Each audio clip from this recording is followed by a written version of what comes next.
They commemorate the centenary of the end of the First World War, a reminder of the enormous sacrifices made by a courageous generation. But the Mail on Sunday has found that across the country dozens of Remembrance Day silent silhouettes have been defaced and smashed up. The life-size cutouts of Great War servicemen and women, some wooden, some metal, were designed by the Royal British Legion and fixed on buildings and installed in gardens, fields and roundabouts. But amid a rash of mindless vandalism, uplifting stories have emerged, with communities evoking the determined spirit of wartime Britain to ensure the memorials will stand again in time for Armistice Day. Thugs snapped one statue in half, vandalized 5 others, and stole a 7th during a series of attacks in Devon. Teenagers in one town, Axminster, responded by repairing one Tommy in their school workshop and reading out statements in tribute to fallen troops in a public ceremony. Share this article. Share as they laid a wreath beside the mended figure in the form of linked hands bearing their names. A pupil announced, "We are here today to show you that we as young people do care. We care about the sacrifices made by the brave men and women who fought for our country." Another said, "We were appalled to hear from our head teacher that some young people had damaged Tommy. We wanted to do something about it, so we have had Tommy repaired in school and are bringing him back to his rightful place." Meanwhile, mutilated statues placed around the town's war memorial and nearby streets were fixed by local carpenter Nigel Collings.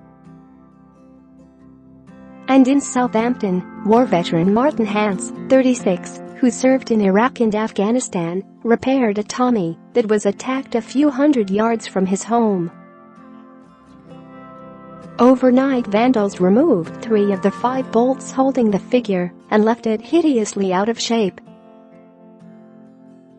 "I had not even had time to go to the site and pay my respects properly," explained Mr. Hance, who served with the Royal Electrical and Mechanical Engineers for 13 years.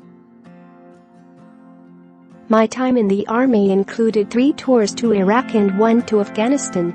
I watched people I was very close to die in action, so you can imagine my feelings."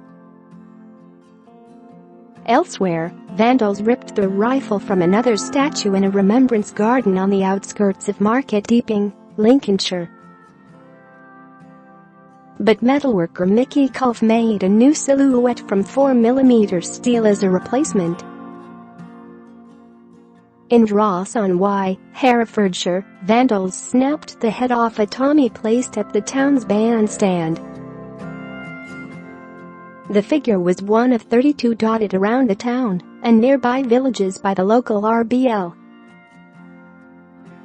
Branch Chairman Graham Aplin said, "The irony is that I bet someone from their family took part in the First World War. It makes me very sad." Bugle salute for war poet Wilfred Owen by Ian Gallagher, chief reporter for the Mail on Sunday, when the telegram Wilfred Owen's mother dreaded arrived at her Shropshire home. Church bells rang in celebration of peace. Regarded as the greatest First World War poet, Owen was killed on November 4, 1918, a week before the armistice, in northern France. The tragic news took 7 days to reach his family. Today, to commemorate his death exactly 100 years ago, Owen's battlefield bugle, taken from a German soldier, will be played in public for the first time since he was killed at a ceremony attended by Elizabeth Owen, the widow of his nephew Peter, at his gravesite in France. There is a reference to bugles in Owen's famous sonnet anthem for doomed youth, the shrill, demented choirs of wailing shells and bugles calling for them from sad shires. Fiona MacDonald, of the Wilfred Owen Association, said she hoped the commemoration would draw attention to the central message in Owen's renowned poetry about the brutal reality of war. Soon after reaching the front in 1916, Owen was blown into the air by a shell, landing on the remains of a dead comrade. While convalescing back in England, he met fellow poet Siegfried Sassoon, who tried to persuade him not to return to the trenches. But in the summer of 1918, Owen went back to France.